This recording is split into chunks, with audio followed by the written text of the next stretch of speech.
that. Bob, you want to get us started with Coach Avent? Yeah. Hey, Coach, congratulations. What was the key to bouncing back from such a tough loss yesterday? Just good players. I mean, you don't do any coaching with that. It's good players who are committed to each other, and they've done this all year, and nothing needed to be said. They just that's all that you can do about that. And what do you think about Highfield's performance? Freshman, huge crowd, do or die game, and he just seemed like, he was so in control. And I think he retired 16 straight at one point before the home run. Yeah, I just told Sam, and he's pitched great for us in his whole career here, and pitched great for us all year. I just told Sam outside, you got to talk to him in a minute. I thought it was the best game he's ever pitched if you consider all the circumstances, the meaning of the game, the crowd, but mostly the heat. And it was just really hard for him to throw a breaking ball early and get a grip on that thing. And so he had to throw a lot of fastballs today. But I thought it was the best game. Sam likes to pitch quick.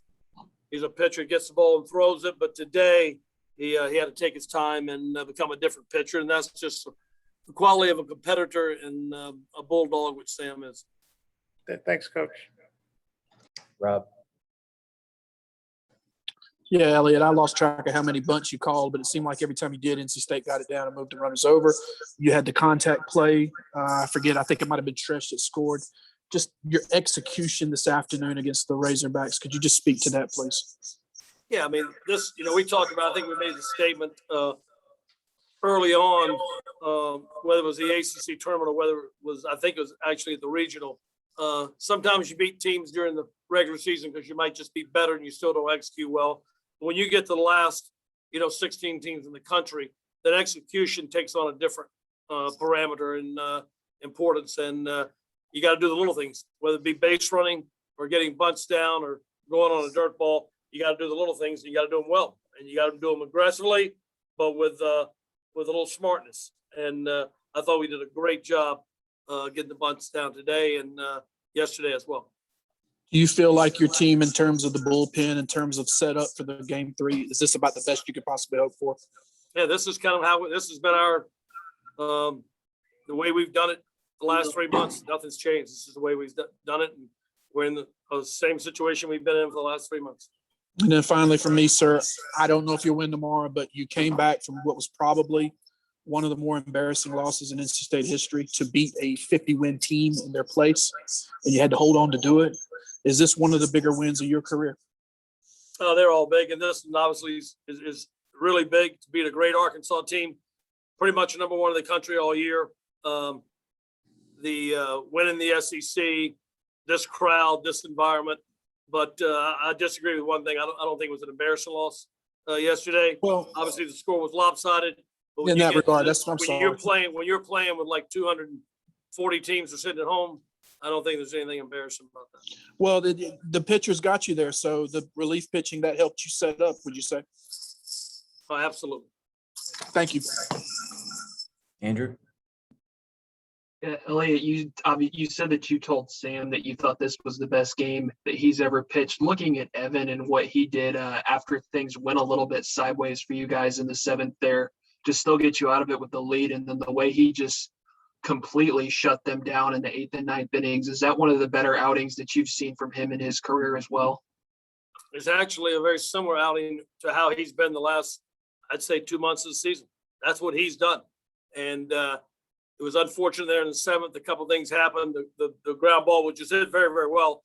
I think Jose was going to make the play because he's a great player, but it not only hit the rosin, but it hit the bag and kind of popped away.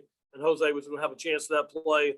And then he kind of pulled a throw to Murr. So with all that in there, it just shows the toughness and the competitiveness of Evan Justice as well as really good stuff. But he's done that the last couple months of the season. Alec?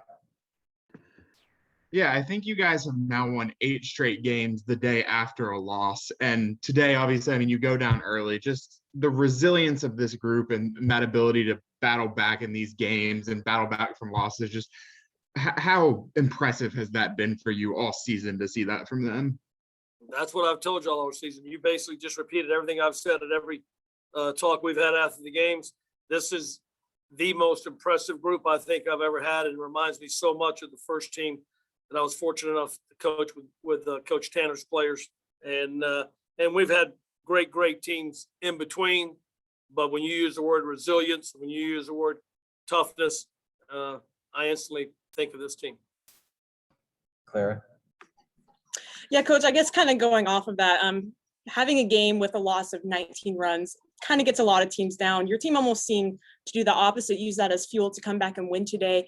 What does that say about the character of this team and the grit of this team? And once again, character, grit, whatever adjectives you want to use, that this team, and they know who they are.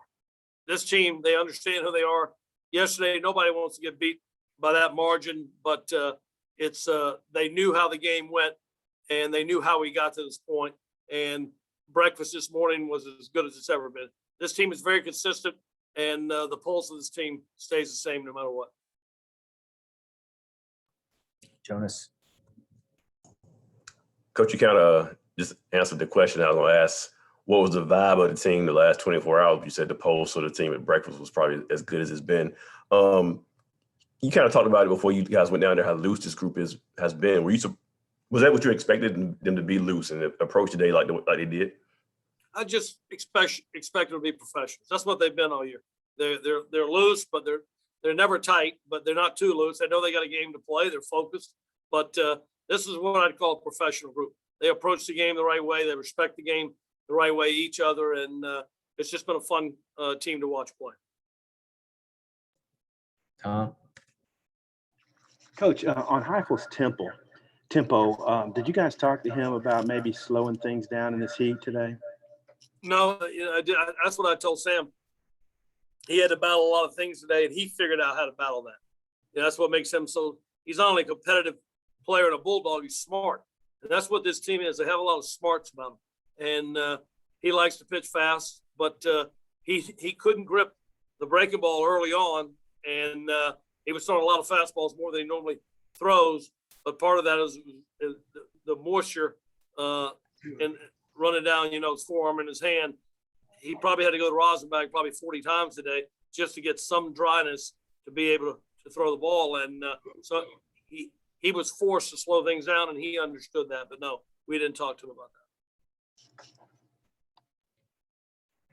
All right, wrap us up.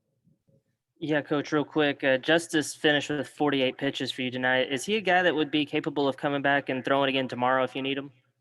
That'd be a better question for Evan Justice, but I wouldn't count him out. All right, that'll wrap us up.